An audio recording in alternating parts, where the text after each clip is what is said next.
August 16th. How to bring unity. The only way to enter God's spiritual family is by a spiritual birth through faith in Jesus Christ.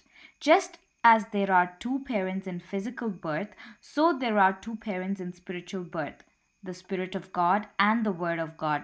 The new birth gives to us a new nature as well as a new and living hope. Our first birth was a birth of flesh, and the flesh is corruptible.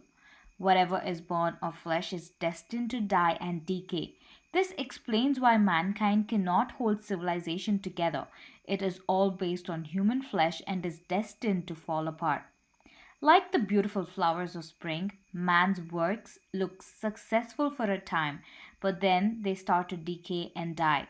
All the way from the Tower of Babel in Genesis chapter 11 to Babylon the Great in Revelation chapter 17 and 18, man's great attempts at unity are destined to fail. If we try to build unity in the church on the basis of our first birth, we will fail. But if we build unity on the basis of the new birth, it will succeed. Each believer has the same Holy Spirit dwelling within. We call upon the same Father and share His divine nature. We trust the same Word, and the Word will never decay and disappear. We have trusted the same gospel and have been born of the same Spirit. The externals of the flesh that could divide us mean nothing when compared with the internals of the Spirit that unite us.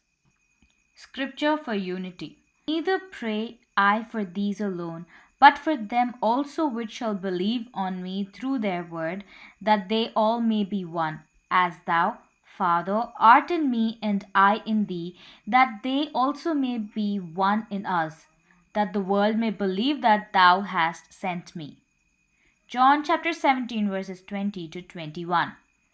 Other scripture, John chapter 3 verses 1 to 16, Romans chapter 8 verses 6 to 9, and 1 Peter chapter 1 verse 23.